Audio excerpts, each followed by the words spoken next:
7 oktober begon. And the Rebbe is saying that before 7 October, Er was in Israël was het volk was opgestaan tegen de regering. the people rose up against the government. Not all of them, but En er was heel veel zonde. and there was a lot of sin.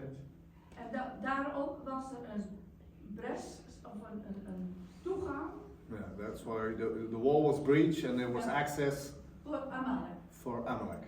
Ja, en dan ben ik maar aan het begin van het boek. I'm at the start of the book. Maar ik heb dus wel begrepen dat de zonde, dat dus een... The sin of Israel is a reason that Ja. that there's 7 October added. Is there a question? De kwestie is dat het komt ook over Europa nog. Dat geweld zou ook nog over Europa komen vanwege de zonde die hier is gebeurd. Ja. Is that a question for John? Nee, dat is niet. The book says there will also be violence here in Europe because of what happened on the 7 There October. already has been. And there already has been. In your country. Yeah. Ja, I know. And we know too. I will read some questions from what you guys wrote down. So, how was the transition from being a skinhead to a member of Israeli society? How was that for you? I had about 7 years to go through the court cases, and what I did after I was attacked, I knew that I had to speak up. If I didn't speak up, I was letting them commit crimes against other people. So I had to go face them in court, which was difficult for me. And I knew that there was a good chance that I might get hurt if I went to court. And there were times that I went that I always had police protection, like this guy, a big guy next to me. And more than once, I had guys go, "Don't stand too close, we're gonna get shot at today." I have a family, you don't. You have a family, I don't. Don't stand too close. And then I was like 17, 18 years old. Okay. Which was scary, but you still keep going because it's the right thing to do. Otherwise, and that's one thing I try and teach when I speak in schools. If something happens to you and you don't speak up, you're telling that person it's okay to do it to somebody else. And that's something you have to break. Yeah. Yeah. Did I answer the question? More or less? More or less, I think. More, less, less. I think more, but less. How did you find your way back to the love of God? And did you have it before? Because here back implies you had it before. I have always known had an existence in God. Okay. When I got to the sea that night, and you'll read part of this in the book, I'm sorry to give parts of it away. I had a necklace that belonged to my grandfather. My grandfather died months before, and I knew if anyone was in heaven, it was my grandfather. And I held the necklace, and I said, "Grandpa, please tell God I'm sorry for what I've become. I don't know how to get out of it. Tell him I say it's okay if he has to kill me to get me out. Wow. I understand, but tell him I forgive him." And at that moment, I got hit right by the head, and that's when it began. And that night I died. So, coming back, I knew that God saved my life, beyond the shadow of a doubt. So for me, it was just very easily following. And I started keeping kosher after that as a gift to God. Every time I ate, I would remember that I was alive by God's grace. Amen. But so you basically asked forgiveness on the moment just before they start hitting you. I gave God forgiveness to kill me because I didn't know how to get out. Yeah, and you asked him if he wants to save me, please do. I'm sorry for what I did. No, just I'm sorry for what I've become. I don't know how to get out of it. Tell God I forgive him if he has to kill me to get me out because I didn't know how to break the evil pattern I was in. Were there praying parents or family members before and or after? My mama prays. My mom prays. My dad prayed a lot. A lot. Okay. Definitely a lot. And I have a lot of family that definitely prays and trusts God, definitely. But it was hard for them to see it and view it and watch it. But my parents had 4 boys. So yeah, they had to learn how to pray. There was a lot of drama in that house. Okay. Did your friend Kevin also find God, or is he not? Kevin realized that he was an evangelical atheist. That he was trying to convince people to be an atheist. Oh. because he believes in nothing. And that's something that's kind of, he's calmed down a little bit. He understands that I believe in God very strongly, so there's a limit to how far he'll go against how bad he talks about God. You can say whatever you want to. That's between you and him, not between you and me. So Evangelical atheist. I sent him a picture from the back of him on the screen. So you're in Holland today. I try and talk to him every week if I can, because he's not doing well physically or emotionally. Right. You didn't make a change to him, like that you survived. Didn't it make something to him, like, yeah, maybe there's something, maybe there's Apparently not. still. You never know. Well, you never know. I've tried to encourage him to go to places. Look, our story is amazing. What we did together is amazing. You should go and say, hey, I'm here, I'm around, and talk and open doors. But no, there it is. Up until now, no visible change. No, was horrible. No. That's between him and God. I mean, you read Hebrew? I did my master's degree in Hebrew, yes, sir. Okay. You have to read from this thing. I'm more traditional. Like sometimes I go to Shabbat, synagogue, sometimes I don't. My first major seizure was in synagogue. On Simchat Torah. It was on Simchat Torah. My first major seizure was on Simchat Torah. Back in 2009. Yeah, 2009. So sometimes I go, sometimes I don't. I used to work for Chabad, which is a major Jewish organization. I worked for them in Ashkelon. So I was going to synagogue 7 days a week. Wore a kippah all the time. The reason why I put a kippah on Kevin's head when we went to Theresienstadt in Prague was I said, look, I cannot make you black, I cannot make you Asian, but I can make you a Jew for a day. And we did. And we walked through the place, and at the end of the day, I said, what was it like being a Jew? He said, I don't know how you guys do it. Because he saw the looks of hatred that we got. He said, I don't know how you guys do it. Because myself and all the men on the film team were all wearing one. I saw in Theresienstadt you were wearing the backpack, but in Auschwitz he was wearing it. Good eye. He would not let a Jew work. He would not let a Jew work. He would not drink. He did not eat. Because when we were there during the war, we did not have the choice. Okay. And so he wouldn't do it himself. We had to force him to stop. Be like, no man, you need to drink something, you need to eat something. Otherwise he would not do it. So he told you that you could not carry your backpack in Correct. Auschwitz. Correct. He would want to wear it. Correct. He said, no, Jews will not work today. What is it? Was it a kind of penance or That's just Kevin. that's just kind of, Kevin's got a really good heart, but unfortunately he's got a very bad body. okay. Let's see. Ma'ot. Oh yeah. What else? How were your feelings being a skinhead and knowing that you're also Jewish and behaving kind of your family, or did that come into your mind? Did you know you were Jewish? Yes, you knew. That's so. I don't know who wrote this question, the second one. How were your feelings being a skinhead and knowing you are Jewish and behaving? I don't know what I really. But you know you're Jewish. Betraying. Betraying. Oh, I'm sorry. Your handwriting is better than mine, but I still couldn't read it. Betraying your family. We don't really use handwriting a lot anymore, so mine's gotten bad too. My handwriting is impossible to read. How was it being a skinhead, hanging out with Nazi skinheads, but realizing it was very much against Judaism? It was hard. But on the other hand, it was also very easy when they would start talking about Jews. I thought they were talking about me. And to stop them from getting to me, I would turn and say, well, what about those Spanish people we have around here? They're very easy to turn. They weren't that smart. So I would turn their hatred towards another direction, and then they would and focus on that, and that's what they'd be angry at.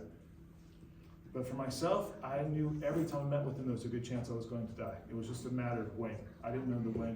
So I had a diary that I kept.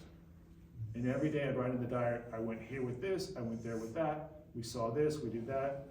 And I kept that diary to help the police find the people that murdered me. Because I knew it was going to happen. It wasn't an if, it was a when. Okay. Wow. Every single day when I was 16, I knew it was just a matter of time until I got killed. And just waiting for it to happen. Kevin asked a question that he said a girl gave you up, Yes. but how did she know you were Jewish? How did that come about? My best friend's ex-wife, Okay. now he was the skinhead that I met in the first group with the white and black hand breaking apart. I think he did the tattoo. His ex-wife knew that I'm Jewish. Oh. She got the name of our organization, American Front, tattooed on the back of her neck. And she stole some stuff from them. And the director contacted me, called me like 1 o'clock in the morning, and he said, look, we don't care what you do to her, but we want that tattoo back. We want the tattoo back? Yes. How do you get the tattoo off somebody? Cut it off? Would you agree if I said, hey, I want to cut a tattoo off you? No. So what is he saying? Kill her? But without saying kill her. And that way, if I killed her, he'd be like, no, we didn't say kill her. John just went crazy. That's just John. So I got an order to kill her without killing her, without saying you kill her. So I went to her and said, look, you need to do whatever it is you made wrong with him, you need to fix it. Because I'm supposed to kill you. So to save herself, she went to another group of crazy Nazis and said, listen, I know a secret about John, he's Jewish. So you saved her, And she you killed saved me. her life, and as a thank you, She murdered me. she let you get murdered. Oh, that's a nice lady. And And if you could go back in time, would you have killed her now? Or No. would you? No. Why? Has anyone learned anything today? Anyone? Anyone? Hand up, thank you, pretend. Lie to me, make me feel good. Then yeah, it's worth it. Yeah. Okay. So John's question is: did anybody learn anything today? Yes. So, and if you say yes, then it was the right choice. Yes. And as weird as this may sound, the hat I was wearing in the movie said 1%er on it. When I went to my surgeon, I said, hey, how many people feel the surgery when they're awake? He said, about 1%. Whoa. And I was like, because I was lucky. He said, yeah. My second brain surgeon asked if they learned anything, and the surgeon, one of the other doctors said to me and said, your worst case scenario is our best case scenario. So what you're saying is, what I went through saved other people from having to suffer? He said, yes. That's Job. So I started crying. What I went through, what God sent me through, was to help somebody else. That was the second time in my life. And do you feel that's only for your life, or is that for all of us? All of us. My friends had a baby a year ago. When they put that baby in its car seat, it's like it's strapped in, like they're gonna send it into space. How many babies had to fly past the window before those chairs were invented? The same with seatbelts and everything else we have in our life to make us safe. How many bad things had to happen to other people so we could be safe? A lot. Right. So sometimes the bad isn't about you, it's about somebody else coming later. We don't want it to be about us. You know? Read the book of Job again. God does not owe me answers. I owe God answers. That's the difference. I think. Next. Next. Okay. We can go home. This is 5:30 of us. I'm sorry? No, As long as they want to get help, I'm okay. You're okay? Maybe you want to get a chair and sit down. I'm Yeah. okay. No? I'm okay. You're okay. Just like I don't like using a microphone, I don't like having a podium, I definitely don't like sitting down when I talk at all. Okay. Oh. Very good. Why should Same. non-Jews who love Israel, like a lot of us here, why should we go to a concentration camp? You went with Kevin, he's a non-believer. Why should we go? What's the reason we should go there? Especially now, in this time. What will we learn? Or is it better for us to go to Israel? Both. Yeah. I would say go to Israel because you're spending your money in a place that needs it and helps it. And plus it shows people there, hey, we support you, which makes a big deal to Israelis, especially now. Like, I will be sending messages back to Israel about what I did today. And some of the pictures that I have, hopefully around 3,000, back to Israel saying, okay, this is what we did, and this is where I was. And the same next week when I speak to a group of pro-Israel Christians, let people back in Israel know this is what's happening, and that's what's important. Going to a Holocaust Memorial Center or going to a concentration camp, when you go, you can feel the evil coming out of the ground. And for that, I think it's worth going just so you can talk to people about it and be a part of it and say, this is what, I guess that makes sense. So, your first suggestion would be go to Israel now? Go there? Yeah. Yeah, go there.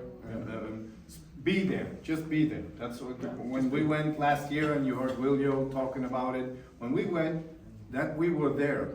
And then they said, it's sad that you have to be here in this time. No, we especially came in this time to support you. And then Amen. some people start crying, they feel supported.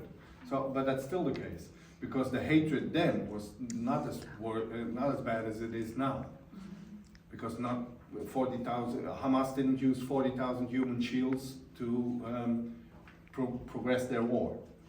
And now the mood in the world is a lot worse than it was then. Have y'all heard of the National Christian Embassy in Jerusalem? Did you? The Feast of Tabernacles that they put on every year? Mm-hmm. Do you know how that started? No. During the Intifada, no one was going to Israel. And so they were like, all right, we'll make them come. Stand with Israel. That's how it began. Intifada, they were blowing up buses and shooting and killing. That's how it began.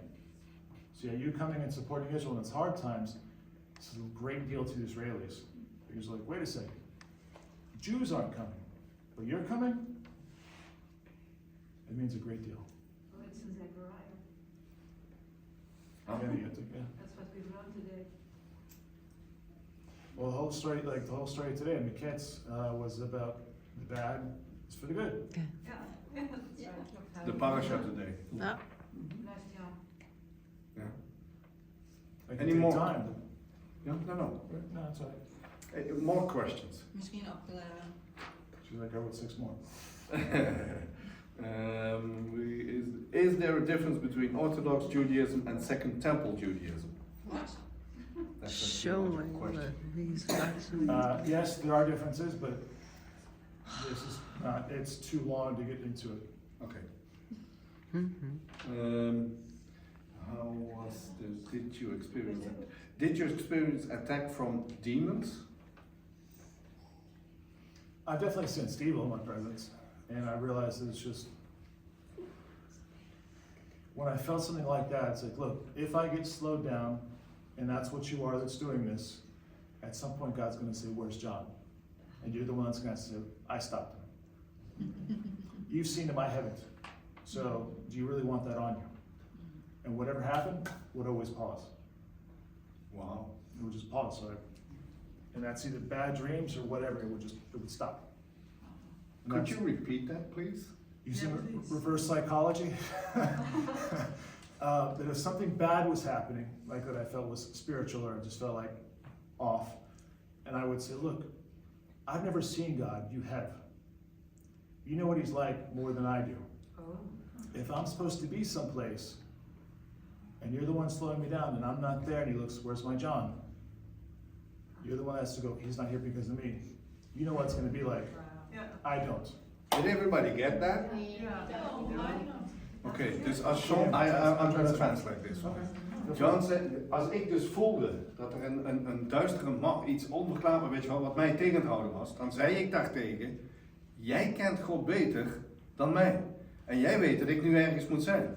Dus jij mag dadelijk verantwoorden maar naar hem af gaan leggen. Want God gaat jou vragen, waar is John? Dus leg jij het hem dan maar uit. En zeggen, iedere keer als ik dat had uitgesproken, dan stopte dat. Dus we confronteren eigenlijk kwaad van, jij weet beter. Jij weet wat je zo Onmasker. meteen. Onmasker. Ontmaskeren. Ja, Ja. mijn vrouw zei altijd ontmaskeren. Altijd. Kwaad ontmaskeren. Dan gaat het. Zodat ze dat weten. Niet Very te powerful. verbergen. Thank you. It's called reverse psychology. Ja. Reverse psychology. On demons. On bad spiritual powers. That's a good one. Okay. And how did hate fill your heart? I think it was before, not after the attack, because then love took over, but I think this is a question for before. If I'm not translating it correctly, please tell me, because here it says, how did hate fill your heart?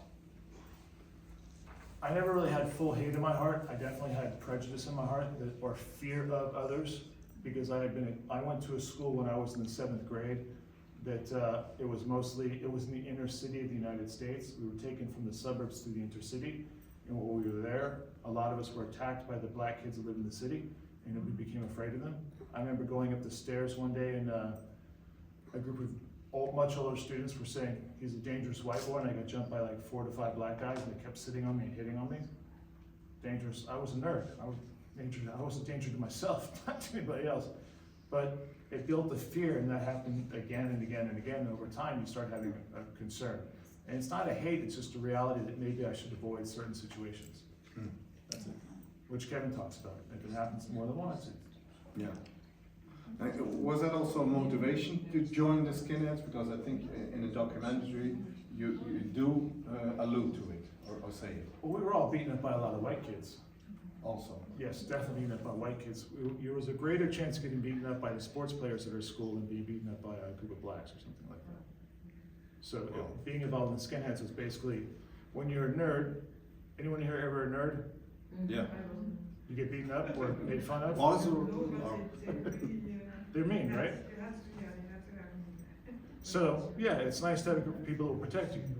And for me, it's a group of people that protect and help take care of me, or look out for me, or so I thought.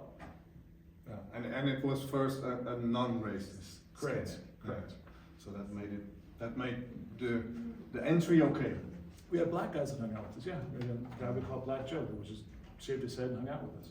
There was one thing I noticed in the movie when you said he was, and that was the guy you were giving a boot feast, or how do you call it? Boot party. Yeah. Boot party, yeah. So kicking him. Then you said he was at the wrong place at the right time, and then you smiled. Why did you smile? Are you happy that you did that? No, I can't. There's this thing called editing. They wanted me to look like a psycho, because you're supposed to make a transformation in a film. You see, like, you go from this to that to this to that. And Kevin does it very smoothly. I've told the story so many times, I've already come to terms with a lot of the things in my past. So when I talk about it, it doesn't bother me like it does Kevin. This was the first time Kevin had ever spoken about his past. His wife didn't know what he was involved in until he got on the plane to come to Prague to be with me. Really? Yeah, he had to sit down and be like, this is what I used to be, and then tell the story. She's like, okay. So it was a director that told you you have to end it like this and that, and then smile. Not end it. It's just he was horrible. He filmed. They were at my house for a week, then we were in Prague for a week, and all that time I had cameras everywhere I went. Everywhere. They jumped up putting them in my toilet. Like everywhere I went, there was a camera in my face. One or two at least. And then the same in Prague, we were followed around by 3 people with cameras. And they're asking questions all the time. And they took that back to the States, made a little film out of it. They showed it to a group of people like this, and he came back with 28 pages of questions. And he said, okay, now we have to do it again. I'm gonna ask the questions a little differently. What he did, it was horrible. It was winter, it was cold like this. I didn't have a heater like that. If you turn the heat on, you would hear on the microphones. So that you can see my clothes change. Like I'm wearing shirts with something under it. That's because it was in the winter. We were freezing, but that's the way he did it. And what he would do is he would ask the questions and try and get you to an emotional point. And right when you get to the emotional point, he'd be like, all right, stop, and he'd move and call my mom and say, okay, my mom's turn. Did the exact same thing to my mom. You get it. So, Shavua Tov. That's okay. Tell him I said hello. so it's because it came across to me as kind of, you know, like a cycle. Well, how can you do it now? That you would do it at that moment, okay, but still doing it now. But it was the director who asked for it. Well, we were joking. Well, he was a friend of mine as well. Guys, not I should finished. leave. Even. The director was a friend of mine. He used to be my next door neighbor. He went into Sayed Golani, which is a special forces unit in the Golani. And I knew he was in Hollywood, so I reached out to him to listen. you want to make a movie? Because this guy reached out to me, this is a story. Do you want to come and be a part of it? If you don't do it, I'm going to contact the newspaper and say, do you guys want to come? And he said, yes. He had to talk to some people, got the funding, and he flew to Israel and started filming. And when he came, what I was thinking was, the more people that are there to get shot at, the better. That way, at least you have combat experience, which you did. I could feel like, all right, I have somebody else there fighting with me, and not just me by myself. There was one thing that Kevin told in the documentary, how he found you, contacting all the, befriending all the people. Do you still have contacts there like that? Because I can imagine that Nazis maybe use the same technique now. I don't use a lot of stuff. A lot of stuff on my page isn't public. What is public is basically like rockets and some stuff about Israel. Am I findable? Yes, but to know me, like, you only have, if you find Sabrina, you might see her friend list. Mine is you can only see friends of friends, not just random friends. And so you had to go through different people, like, you know John, like people you knew that I knew. But because you said you were a little afraid of what is he going to do. True, they were very afraid. You didn't have contact before. You just No. So it could be a ruse from the skinheads. We wrote for a few months back and forth about it. Okay. And when he said, let's meet up in Prague, he wanted me to come to the States, and I said, that's crazy, that's not going to happen. And then when he said, okay, let's meet up in somewhere in Europe, I'm like, okay, what's the closest place to Israel? And Prague was the shortest flight. What I was thinking was, if this is bad, someone has to go, and who else is better than me? Because my friends are very much against it. I'm like, well, at the same time, Israel was getting ready to go into Gaza in 2014. We were having rockets hit our house all the time, all around us in Ashkelon. The director actually filmed a rocket coming out of Gaza, flying over and landing in Ashkelon. And it blew up 100 meters from his old house. So this documentary is 10 years old? Well, there's a difference between filming and release. It was released in 2017, but Okay. a lot of the filming was done in 2014. So we were getting ready to fly to Europe, and it was 50-50 if we were going to get killed when we got to the airport. One of the guys who was filming, he quit that day.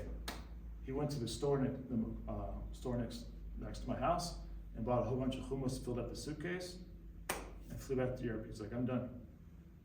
And why was it 50-50 that you get killed? Because what's the best story to tell someone like me to get me to meet with them? Let's go to Holocaust, let's go to concentration camp and make amends. Yeah. Basically, it's the best story in the world to tell somebody. And that's why I was in the scene where I'm going through my phone trying to figure out how to call back to Israel.